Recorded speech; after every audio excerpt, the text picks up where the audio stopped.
MOU sign करने में घोटाला हुआ है। अब 200-300 करोड़ डालने का बाद आज अरुणाचल में क्यों प्रोजेक्ट नहीं बनाया, ये बहुत बड़ा सवाल है। 1495 करोड़ अरुणाचल में दिया और उस पैसा भी आज का डेट में स्टेट एक्सचेकर से लापता होगा। अरुणाचल अगेंस्ट करप्शन को लेकर पुलिस थाना में 50 से अधिक एफआईआर दर्ज करके रखा है। हमारा सोशल एक्टिविस्ट एक चीज ऐसा है कि अरुणाचल में सच में समाज के लिए काम करना चाहता है, उसका ऊपर में एफआईआर करके अरेस्ट करवाता है, बंद कर जाता है, अरेस्ट करवा देता है, पुलिस लगा के नाना प्रकार का टॉर्चर डाल देते हैं। ये अरुणाचल का हाल है, क्योंकि पावर का जुडिशरी सिस्टम को बहुत मिसगाइड कर रहा है। कानून मंत्री तो एक तुम हमारा अरुणाचल को चाबी खराब करने के लिए तोला हुआ है।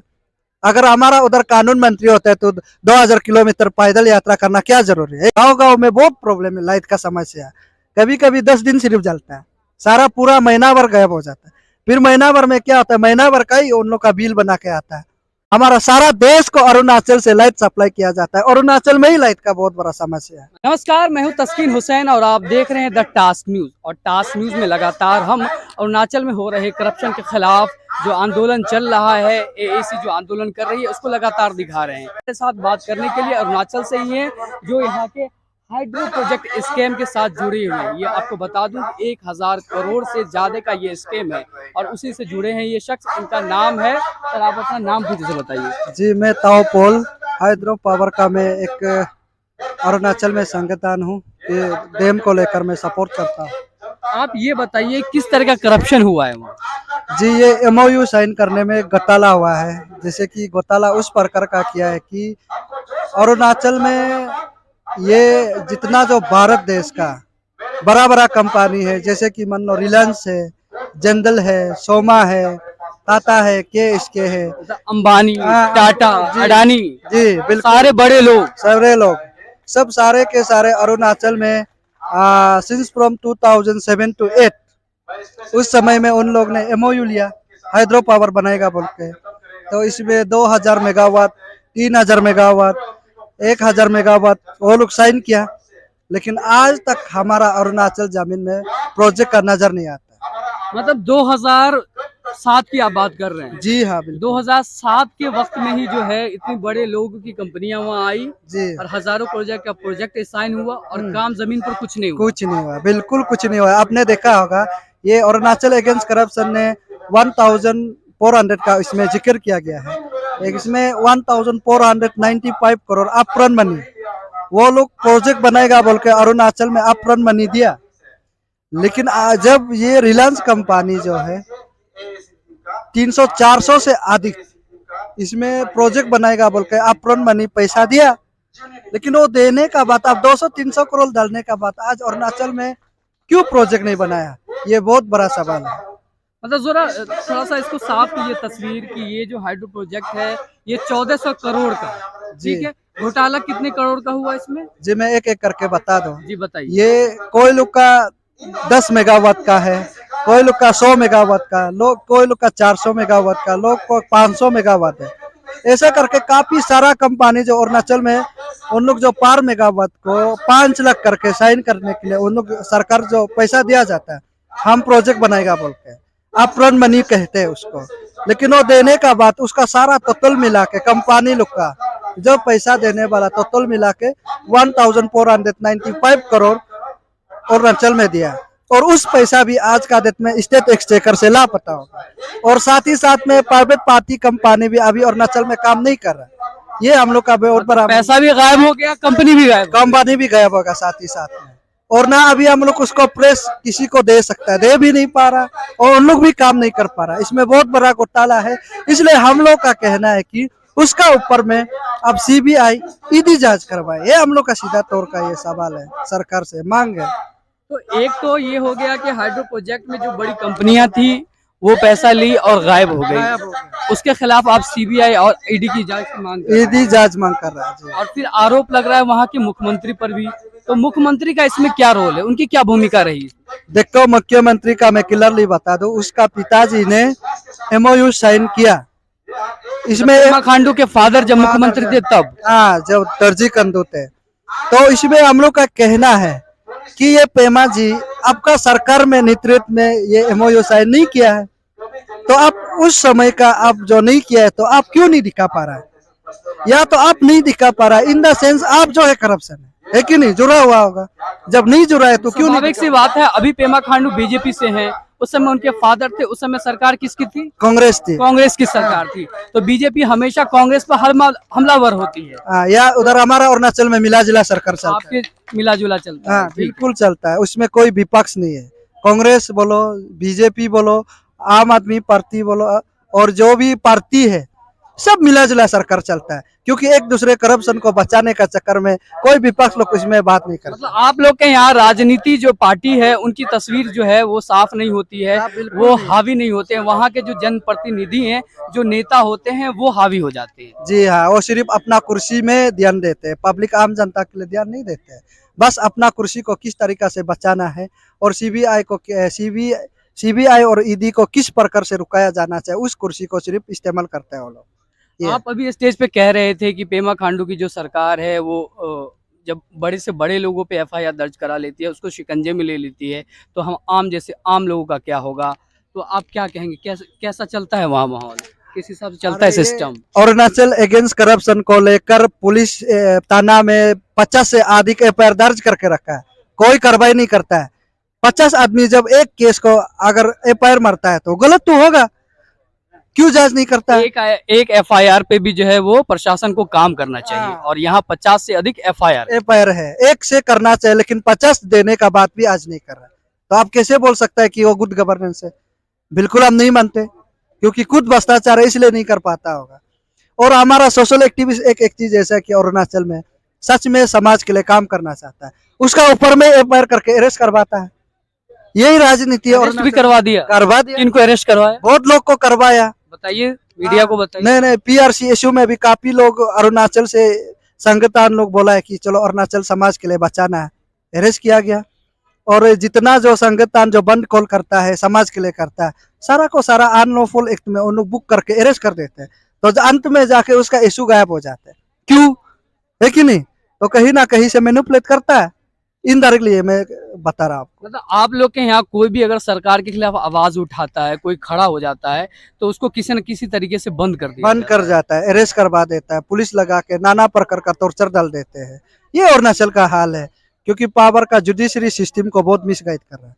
आपने जुडिशरी पे भी जो सवाल उठाया, तो वहाँ की जो अदालतें हैं, वहाँ जो कोर्ट है, वो भी मैनिपुलेट होता है सरकार के हिसाब से।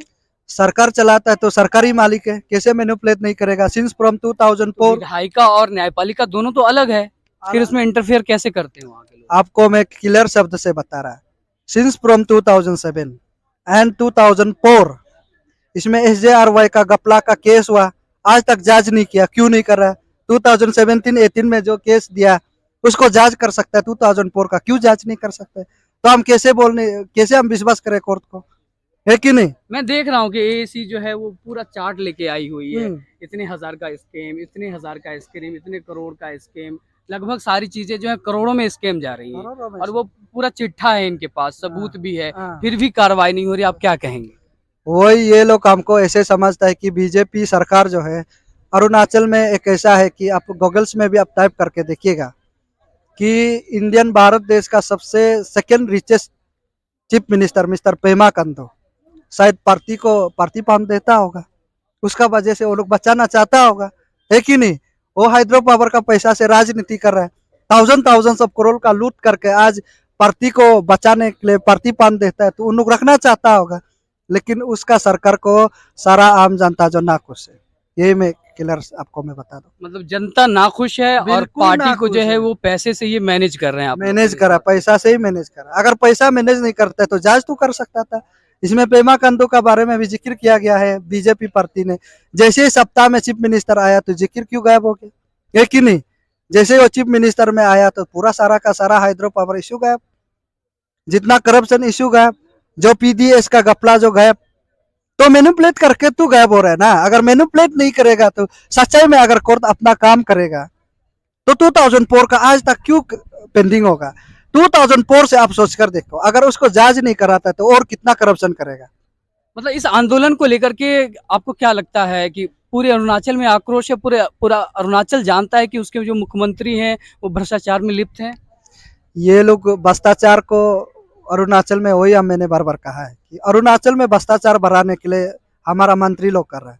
और ये ऐसी टीम जो बहुत जिन्यूनली यहाँ दिल्ली जंतर मंतर में, देखिए इतिहास में पहली बार होगा कि महात्मा गांधी सिर्फ 385 किलोमीटर दांडी मार्च में पैदल यात्रा किया।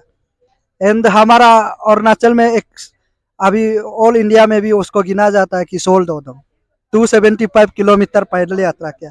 लेकिन ये ऐसी टीम जो है 2000 किलोमीटर ज्यादा पैदल मरने 2500 किलोमीटर। हाँ, तब भी आज का डेट में यहाँ का सरकार, पेमा खांडू की सरकार, अमित शाह की सरकार क्यों बात करना नहीं चाहता है कि नहीं? संज्ञान तक नहीं लिया गया। बिल्कुल नहीं लिया गया। कानून मंत्री भी आप ही के यहाँ से आते हैं। या मेरा कानून मंत्री तो एक तुम हमारा अरुणाचल को चाबी खराब करने के लिए तोला हुआ है।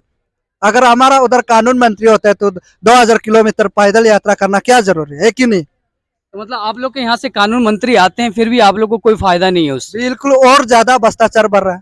इसमें कानून मंत्री नहीं होते समय में तोरा दिखता, अभी आ गया और भी भ्रष्टाचार उल्टा बढ़ते जा रहा है। तो आपको नहीं लग रहा है कि फिर ये बीजेपी सपोर्ट कर रही है उसको? देखो, हमारा देश में ऐसा है, जिसका पास पैसा है उसको सपोर्ट करता है। जिसका पास पैसा नहीं है, ना अब पार्टी बन सकता है, ना अब आवाज उठा सकता है। आवाज उठाने के लिए भी तो एनर्जी चाहिए, है कि नहीं? यही है ये राजनीति। हमारा बीजेपी सरकार जो हम एक दूसरे को, हम लोग पहले ऐसा था कि चलो बीजेपी सरकार को अरुणाचल में लाएगा, क्योंकि हाइड्रो पावर को लेकर सारा भारत देश का कंपनी बराबर आलोक लूट के रखा है। एटलीस्ट ये बीजेपी पार्टी जो टिक करेगा सोचा है, तो उल्टा और भी बढ़ावा दे रहा है। अभी अच्छा, हाइड्रो पावर की बात होगी, आप लोग के यहाँ विकास कितना पहुंचा है, कितना काम हुआ? हाइड्रो पावर हमारा उधर में नेपको ने 3 प्रोजेक्ट बनाया।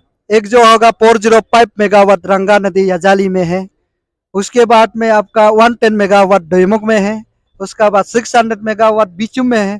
टोटल कुल मिला के हमारा मतलब बिजली है वहाँ अरुणाचल में, घर घर में, गांव गांव में है। मैं बता रहा हूँ, आप सुनिए।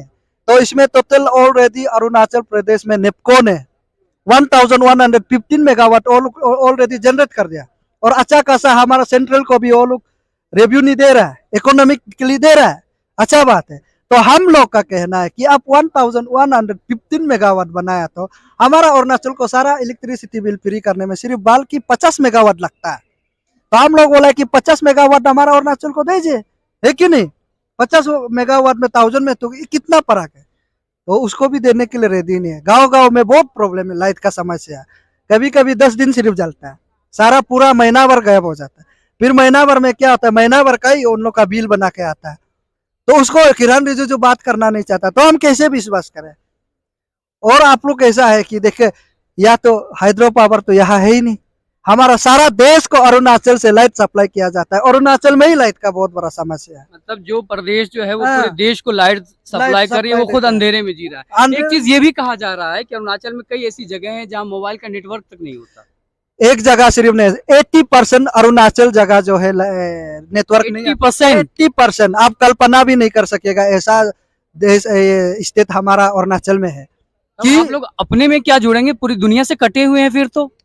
वही तो मैंने 80% अभी इसलिए अपना राजधानी ईटानगर कैपिटल, स्टेट का कैपिटल में भी नेटवर्क का इश्यू है।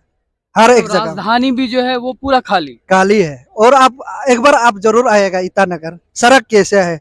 अब सड़क में चल रहा है ना, दूर का अंदर में घूम रहा है, कुछ समझ में नहीं एक लास्ट सवाल है कि मुख्यमंत्री पर सीधा आरोप लग रहा है, और मैं देख रहा हूँ कि एएसी की जो टीम है उसमें लगातार समर्थक जुड़ रहे हैं।